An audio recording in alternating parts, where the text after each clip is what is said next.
काय बोलायला मॅडम? नमस्कार सर, मी तालुक्याची सुपरवायझर आहे मलेरिया डिपार्टमेंटची, मलेरिया फायलेरिया डेंग्यू डिपार्टमेंट. आणि माझं काम सुपरविजन करणं आहे. आणि मी प्रत्येक PSCला जाऊन तिथल्या एरियामध्ये जाऊन व्हिजिट करते. आणि गप्पी मासेबद्दल म्हणजे माहिती सांगायची झाली की आता मॉन्सून येत आहे, प्री मॉन्सून. तर मॉन्सूनमध्ये आपल्याला असं आढळण्यात येते की जे स्टॅग्नंट वॉटर आहे, जे साचलेलं पाणी आहे, त्यामध्ये डासांच्या अळ्या उत्पन्न होतात. डास तिथे अंडी घालतात, त्याच्यामधनं अळी उत्पन्न होते आणि ते अळीचा नंतर जाऊन मच्छर तयार होतो, ज्यामुळे डेंग्यू पसरतो, मलेरिया पसरतो आणि रोग उत्पन्न होतात. आणि या पावसाळ्यामध्ये आता जून महिना आला आहे, जुलै महिना आला आहे, तर यामध्ये आपल्याला खूप सारे केसेस बघायला मिळतील. तर त्यासाठी काहीतरी प्रिकॉशन घेतलं पाहिजे आपण. तर इथे जे स्टॅग्नंट वॉटर आहे, जे साचलेलं पाणी आहे, त्यामध्ये गप्पी मासे सोडलेले जातात.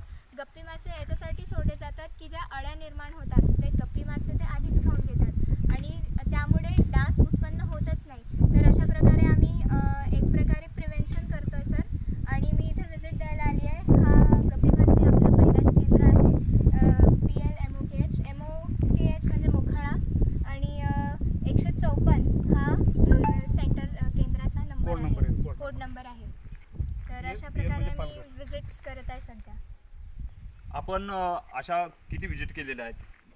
सर टोटल 17 गप्पी मासे केंद्र आहे. तर आता 3च राहिलेले आहेत आसेचे, बाकी सगळे व्हिजिट्स करून झाले आहेत. तालुका पूर्ण अख्ख्या तालुक्यामध्ये 17 गप्पी मासे केंद्र आहेत सर. तर आसेचे आता बाकी खोडाळा, वाशाळा आणि इकडचे व्हिजिट झालेले आहेत. आता आसेचे राहिले आहेत. मोरांड्याचे पण 2 व्हिजिट झालेले आहेत. आसेचे 3 राहिले होते, तर ते आज मी व्हिजिट करते आहे. तुमच्यावर नियंत्रण कोण करतंय? सर डिस्ट्रिक्ट करतो sir. District Palghar district, Palghar district, जिल्हा परिषद पालघर, जिल्हा हिवताधिकारी. हां. त्याचबरोबर आपण जनजागृती पण करताय, तर जनतेला पण काय सांगताय का तुम्ही?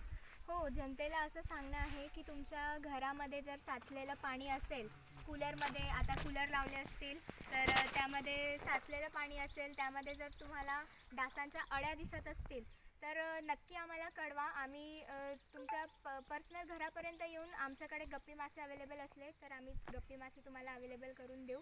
आणि ते जे साचलेलं पाणी आहे ते प्रयत्न करा की ते एकतर फेकून द्या, रिकामं करा, कोरडं करा आणि स्वच्छ धुवून त्याच्यात परत पाणी भरा.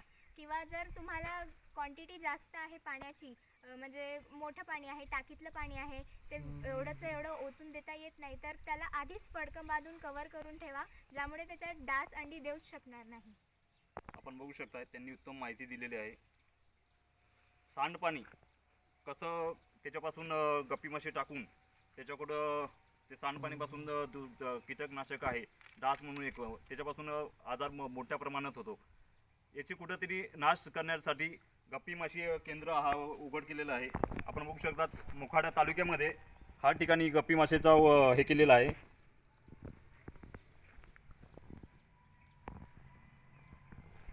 आपण बघू शकतात त्या पद्धतीने हा ठिकाणी केंद्र ओपन करून गप्पी मासे पालन केलेले आहेत. मशाल नेटवर्कसाठी संदीप राऊत, धन्यवाद.